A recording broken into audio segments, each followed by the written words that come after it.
Life is all about change. And as they say, change is a constant. Change is a constant. Because if you don't change by choice, Shaitan will change you by force. It's a matter of decision. You either decide to change favorably and take control of your life, which is your mission in this world, which is the reason you are created, which is the reason Allah put everything at your service. Because you are the decision maker in this world. The sun doesn't decide its course. The moon doesn't. Rain doesn't. The whole world doesn't. Vegetation doesn't. Plants, animals, they don't decide anything about their lives. They're just programmed to behave in a certain way and follow a certain course. You are the only one given choice.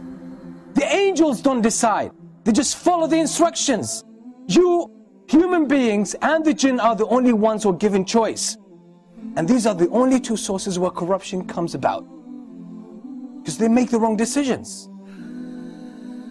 So one of the biggest gifts Allah has given us, Allah has given each one of us, is choice, the ability to decide, the ability to choose which route you take, the ability to choose what action to do, what steps to make, the ability to relate to things, how to understand the world around you, how to understand yourself, how to understand people around you, how to understand events that take place. All of this is a matter of decision. You're making decisions at every single moment of your life. But most of us have given up this gift, and we let the society choose for us. We let our culture choose for us. We let sometimes our friends and peers choose for us. We let our teachers choose for us. We let our parents choose for us. We let the TV choose for us. We let our politicians choose for us. But on the day of judgment, you will deal with the consequences of all those choices, whether you made them or let someone else take them for you. You will face the consequences on the day of judgment. You will stand before Allah subhanahu wa ta'ala alone. Alone. In some narrations the Prophet ﷺ said, even a mother on the day of judgment will come to her son and she would say, oh my son, I held you in my womb 9 months. I looked after you. I breastfed you. And I stayed up all night just to look after you. I wasted my life and my years just for you to grow up and become independent. And you became independent and successful.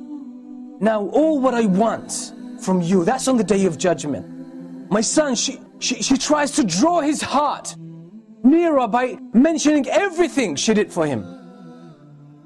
Then she says, oh my son, in exchange of all of this, all what I'm asking for is one hasana, one good deed, one reward.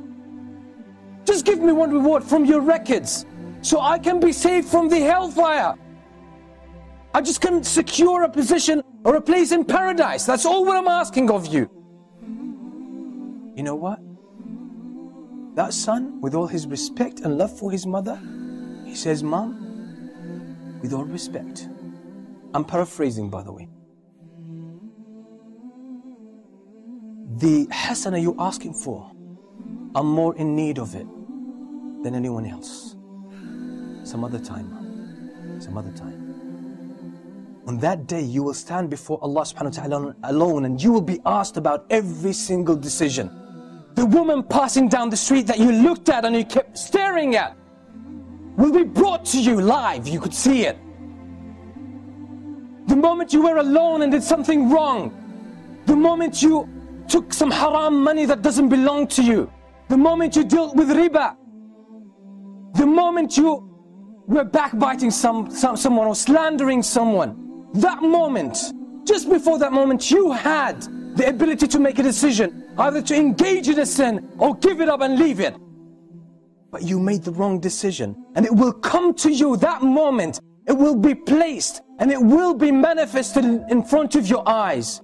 When you're standing before Allah subhanahu wa ta'ala, and He will ask you about it. The moment the adhan was called, you know it's time for the prayer, and you didn't pray because you were engaged with something else. Anything, any of these worldly matters, it will be brought to you and you will regret the decisions you made. when you listen to the whispers of shaitan, when you listen to the advice and the social evidence of your friends, of your family, of your culture, and you just flew with the tide, that moment will be brought to you and you will be asked about it, and you will feel so much pain about it.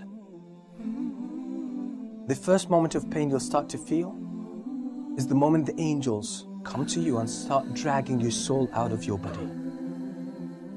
That's the moment Allah subhanahu wa ta'ala spoke about in the Quran so many times. So many times. Allah subhanahu wa ta'ala says, حَتَّى إِذَا جَاءَ أَحَدَهُمُ الْمَوْتُ قَالَ رَبِّ ارْجِعُونَ. The moment death comes to one of them, he says, رَبِّ ارْجِعُونَ, oh my Lord, send me back. That's the moment the soul is dragged out of this body. قَالَ رَبِّ ارْجِعُونَ لَعَلِّي أَعْمَلُ صَالِحًا فِي مَا تَرَكْتُ. Oh my Lord, send me back, so I may do something good before I depart again. Just something good. He knows that Allah is merciful. He knows in a way that when Allah gives them the command, they just go about doing it automatically. They can't think of other choices. That's it. But Allah has honored us as human beings. He's given us a trust. You can choose. The angels can't choose. You can choose. The sun and the whole universe in its magnificence cannot choose, can't make any choice. You can choose. You can choose, and this is why everything is put at your service. You can control it to a certain extent. And the most important thing to control is that piece of flesh that controls everything in your life. That's the central point. That's the center of a human being. You control it. You can control everything in your life. You can control your eyes, your hands, your tongue, and everything. Discipline your heart. Everything will fall in place in your life. داري يا نور هدايا أسري فيك للغاية أتلو الآية والآية وبداية إيماني داري يا نور هدايا أسري فيك إلى الغاية أتلو